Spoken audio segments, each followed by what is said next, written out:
Bonjour! Fin février jusqu'à mi-mars, c'est le temps des semis et c'est une période relativement critique si on veut avoir des plantes saines, des tomates, des poivrons, des aubergines qui sont résistantes durant toute la saison principale.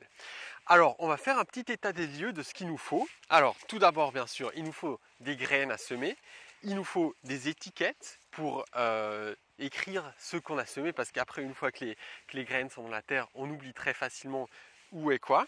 Il nous faut avant tout un excellent terreau de semis. Donc je vous déconseille de prendre un terreau universel, mais vraiment de prendre une terre pour semis, parce qu'elle a une structure très fine, très aérée, qui permettra une bonne formation des racines de nos plantes. Il nous faut des bacs pour semer. Donc j'aime bien par exemple ces terrines avec des trous déjà préformés parce que ça facilite après la transplantation. Si vous n'en avez pas ou si vous pouvez faire juste quelques plantes, une excellente alternative c'est des cartons d'œufs. Vous avez déjà les petits compartiments. Vous pouvez même, le temps de la germination pour les quelques premiers jours, fermer la boîte pour éviter un assèchement. Une fois que les graines ont germé, ou si vous êtes parti directement sur des plateaux comme ça, une petite serre comme ça peut aussi aider. Ça évite que le terreau se dessèche trop vite. Ça permet à la lumière de passer parce que les conditions qu'il nous faut absolument, et ça on ne peut rien changer, c'est minimum 20 degrés constant pour nos semis et le maximum de lumière possible. Et tout à la fin, on va encore recouvrir les semis avec une feuille de papier journal pour éviter l'assèchement et recouvrir le tout aussi d'une toute fine couche soit de sable, soit de vermiculite pour que les graines puissent germer plus facilement. Alors voilà, pour commencer, c'est relativement simple. Je remplis mes différents récipients de mon terreau de semis.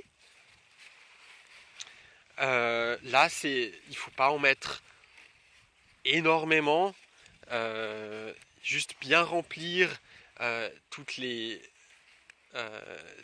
trous comme ça.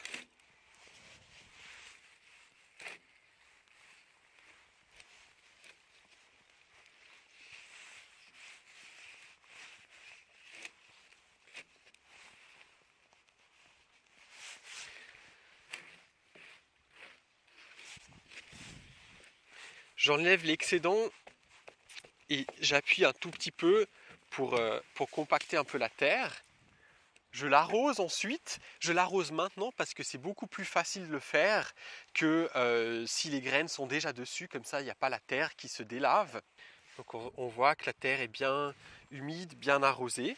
Et maintenant, je peux tout simplement commencer à mettre une graine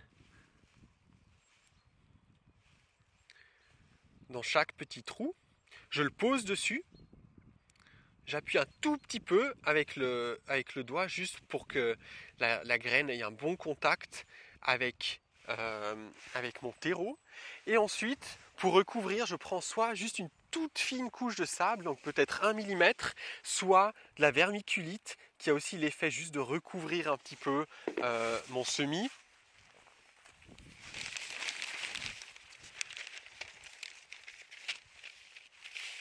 Et ensuite, je le recouvre tout simplement d'une feuille de journal. Maintenant, je vais placer ça, par exemple, derrière un rebord de fenêtre, près d'un radiateur, pour que j'ai une belle chaleur qui permet à mes plantes de bien germiner. Je dois faire attention à toujours garder bien humide mon semis et dès que les premières graines germent, je vais enlever mon journal pour permettre à la lumière de passer. Voilà, c'est tout. La prochaine étape, c'est dans 2-3 semaines, quand les plantes auront bien grandi, on pourra les remettre dans des plus gros pots qui leur permettront ensuite de faire des racines plus développées. Bonne chance!